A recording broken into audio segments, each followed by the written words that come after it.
Shalom. Kali ini saya mau membahas satu topik penting dan menarik. Keselamatan datang dari bangsa Yahudi. Sekali lagi, keselamatan datang dari bangsa Yahudi.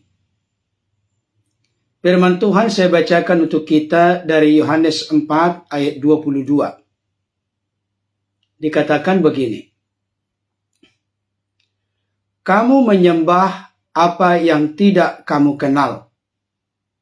Kami menyembah apa yang kami kenal. Sebab keselamatan datang dari bangsa Yahudi. Ibu bapak terkasih dalam Tuhan. Keselamatan merupakan hal yang sangat vital dalam kehidupan manusia yang telah jatuh dalam perhambaan dan perbudakan dosa. Saya perlu tegaskan kepada kita, tidak ada seorang pun di dunia ini yang bisa atau mampu meraih keselamatan dengan kekuatan diri sendiri yang tentunya telah ada dalam status kehidupan yang berdosa. Oleh sebab itu, Alkitab jelas berkata, kita diselamatkan bukan karena perbuatan baik yang kita lakukan. Semua itu karena kasih karunia Tuhan. Ibu bapak bisa bandingkan hal itu dari Efesus pasal 2 ayat 8 sampai 9. Pertama-tama ingin saya tegaskan Bapak Ibu Saudara. Alkitab bagi kami orang-orang Kristen tentu seharusnya bagi seluruh umat manusia merupakan patokan, dasar, pondasi, dan standar untuk menentukan sebuah kebenaran. Kenapa demikian? 2 Timotius 3 ayat 16 berkata dengan jelas, segala tulisan yang diilhamkan Allah memang bermanfaat untuk mengajar, untuk menyatakan kesalahan, untuk memperbaiki kelakuan, dan untuk mendidik orang dalam kebenaran. Saya tidak akan fokus membahas manfaat dari firman Tuhan. Tetapi yang ingin saya tegaskan adalah semua tulisan yang ada di Alkitab, baik itu dari Kejadian sampai Wahyu, semuanya itu dituliskan oleh kurang lebih 40 penulis Alkitab. Oleh karena diilhamkan, diterangi oleh Roh Kudus dalam penulisannya. Itu sebabnya kami yakin dan percaya Alkitab adalah firman Allah. Karena bukan hanya kuat, gagah, kepintaran, kecerdasan, pengalaman orang-orang yang menulis Alkitab. Tetapi oleh karena dorongan, karya, kekuatan, ilham, dan penerangan, bimbingan Roh Kudus. Ibu bapak terkasih dalam Tuhan. Nats bacaan kita tadi dari Yohanes 4 ayat 22 berkata begini. Kamu menyembah apa yang tidak kamu kenal. Kami menyembah apa yang kami kenal. Sebab keselamatan datang dari bangsa Yahudi. Betapa pentingnya keselamatan itu Bapak Ibu Saudara. Betapa pentingnya sorga itu menjadi bagian yang tidak terpisahkan dalam hidup kita. Betapa perlunya hidup yang kekal itu. Sampai Yesus pernah berkata, apa gunanya seorang memiliki seluruh isi dunia kalau ia kehilangan nyawanya? Apakah yang dapat dipakai sebagai ganti nyawanya? sebagai ganti jiwanya, sebagai ganti hidupnya. Dengan kata lain, Yesus ingin mengkonfirmasi atau menegaskan, keselamatan itu lebih berharga, lebih penting daripada semua yang kita perlukan dan butuhkan di dunia ini. Karena keselamatan itu bersifat kekal, bukan sementara. Ibu bapak terkasih dalam Tuhan, pertanyaan muncul kepada kita. Kenapa dikatakan keselamatan itu datang dari bangsa Yahudi? Tidak lain, tidak bukan. Karena ada sosok dalam sejarah kemanusiaan pernah lahir di Israel yang notabene adalah bangsa Yahudi dari keturunan Yehuda dalam eksistensi keberadaan sebagai manusia. Ibu bapak terkasih dalam Tuhan, Matius 1 ayat 21 jelas berkata begini, ia akan melahirkan anak laki-laki dan engkau akan menamakan dia Yesus. Karena dialah yang akan menyelamatkan umatnya dari dosa mereka. Yesus namanya. Arti dan makna dari nama Yesus adalah Allah atau Tuhan menyelamatkan. Jadi kenapa keselamatan datang dari bangsa Yahudi?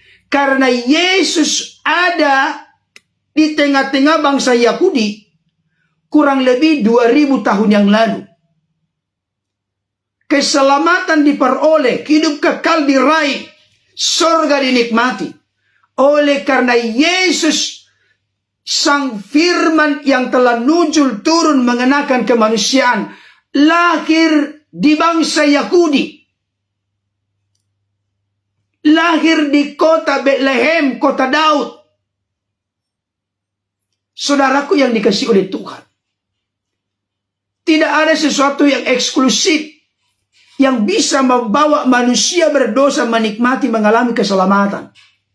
Kalau bukan karena Yesus ada di tengah-tengah bangsa Yahudi, kalau bukan Yesus lahir di tengah-tengah bangsa Yahudi, keselamatan itu ada melalui dan di dalam Yesus Kristus. Itu sebabnya Alkitab jelas berkata, Bapak Ibu Saudara,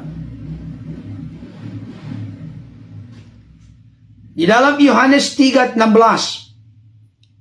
karena begitu besar kasih Allah akan dunia ini, sehingga ia telah mengaruniakan anaknya yang tunggal, supaya barang siapa yang percaya kepadanya tidak binasa, melainkan beroleh hidup yang kekal, melainkan beroleh keselamatan, melainkan akan masuk ke dalam surga yang kekal dan mulia.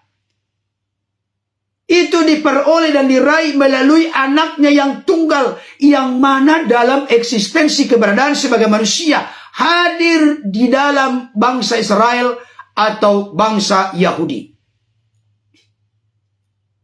Oleh karena itu Bapak Ibu Saudara, keselamatan itu tidak ada di luar Yahudi. Baik itu sebelum Yesus, di masa Yesus, sesudah Yesus, tidak ada keselamatan di luar Yahudi. Keselamatan datang dari bangsa Yahudi. Ini yang harus kita sadari dan mengerti. Argumentasi alasan bisa kita buat. Berbagai kitab suci bisa kita debat. Tapi realita kenyataannya, manusia yang berdosa tidak dapat menyelamatkan dirinya dari dosa. Hanya Dia yang turun dari sorga, Dia yang keluar dan datang dari Allah, yang sanggup dan mampu menyelamatkan kita umat berdosa dengan sempurna melalui Yesus Kristus yang telah rela menyerahkan nyawanya, mati di kayu salib, dikuburkan, pada hari ketiga bangkit dari antara orang mati, dan telah naik ke surga menyediakan tempat bagi saudara dan saya. Kematian Yesus di kayu salib menjadi penebus penyelamat manusia dari dosa kematian kekal dan dari jeratan kuasa dunia. itu bukan hanya sekedar kebenaran teologis, tetapi juga kebenaran historis. Kebenaran teologis didukung dengan fakta-fakta historis. Ini menjadi kekuatan dari kekristenan. Karena apa? Karena kebenaran yang memerdekakan itu hadir melalui sejarah. Ibu bapak terkasih dalam Tuhan, saya sangat bangga dengan pengakuan Rasul Paulus, rasul yang sangat besar, yang dicintai dan dikasihi oleh Yesus, yang mana ajarannya mencontoh meneladani ajaran para rasul dan juga melanjutkan ajaran Yesus. Pernah berkata kepada jemaat Filipi, apa yang dahulu merupakan keuntungan bagiku, semuanya itu kuanggap sampah dan rugi oleh karena pengenalan akan Kristus Yesus Tuhanku lebih mulia daripada semua itu. Apa yang menjadi kebanggaan, kehebatan Saulus yang berubah namanya menjadi Paulus di masa lalu, tidak ada artinya, tidak ada gunanya dibandingkan dengan perjumpaan pribadinya dengan Yesus. Yesus segalanya bagi Rasul Paulus.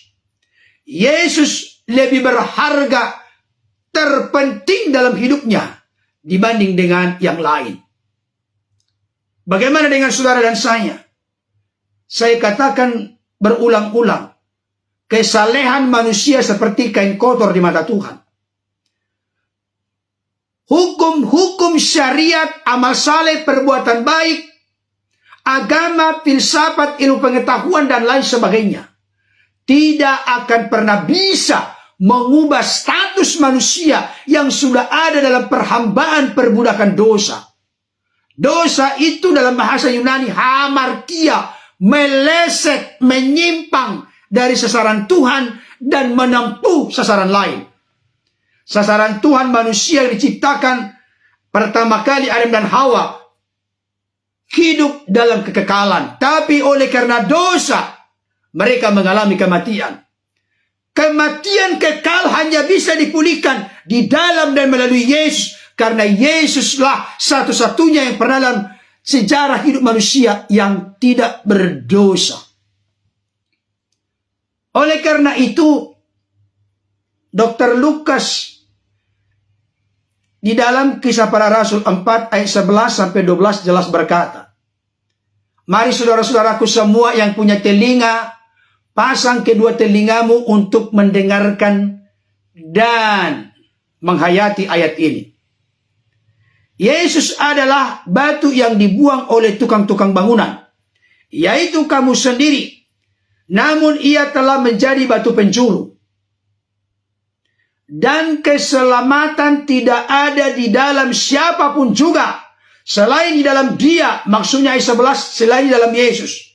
Sebab di bawah kolong langit ini tidak ada nama lain yang diberikan kepada manusia yang olehnya kita dapat diselamatkan.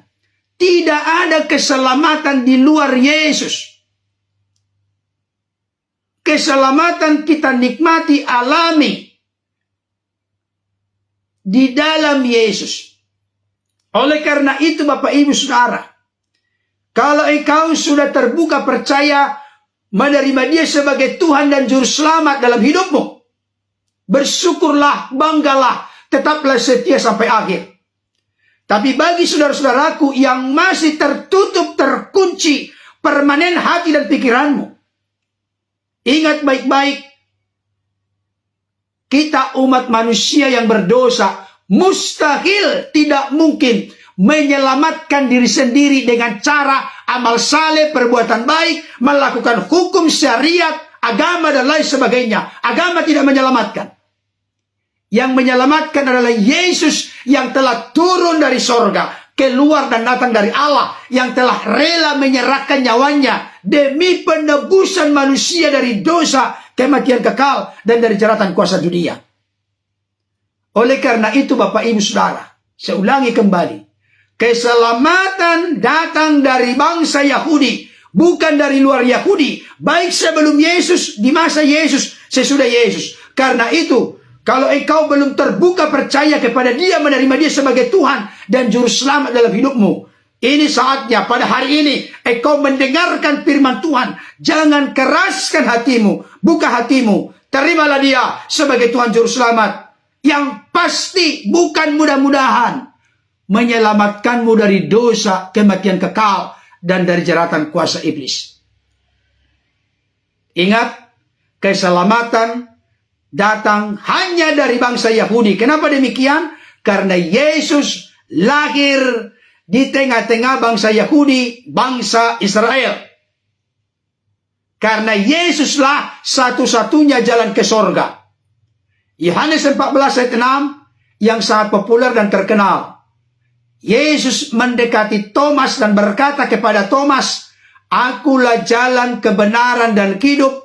Jalan kebenaran dan hidup itu tidak bisa dipisahkan dari akulah keselamatan itu. Tidak ada seorang pun yang datang atau sampai kepada Bapa kalau tidak melalui aku, sabda Yesus. Tidak ada seorang pun yang sampai, yang datang kepada Bapa kalau tidak melalui Yesus. Karena Yesus adalah perantara satu-satunya. Kita manusia yang berdosa diperantarai untuk menghadap Bapa, memulihkan relasi dengan Bapa. Bapa yang kudus diperantarai melalui Yesus untuk memulihkan relasi kita yang berdosa kepada Bapa. Kiranya yang saya sampaikan ini dapat membuka mata hati, mata rohani kita. Jangan keraskan hati. Biarkan Roh Kudus bekerja, mengisapkan engkau akan dosa oleh karena tetap tidak percaya kepada Yesus. Sehingga menjadi terbuka percaya kepada Yesus, karena Yesuslah satu-satunya keselamatan. Keselamatan datang dari bangsa Yahudi, karena Yesus yang adalah Juru Selamat, lahir, berkarya, mati di kayu salib di tengah-tengah bangsa Yahudi. Keselamatan tidak ada di luar Yahudi, baik sebelum Yesus, di masa Yesus, dan sesudah Yesus. Kiranya kebenaran yang saya sampaikan ini dapat memerdekakan kita semua. Salam untuk keluarga, sampai bertemu di kesempatan berikutnya. Nanti kita ibadah jam 10 pagi. Bagi yang rindu bergabung, silakan bergabung. Salam untuk keluarga, selamat hari Minggu. Tuhan Yesus memberkati. Dadah.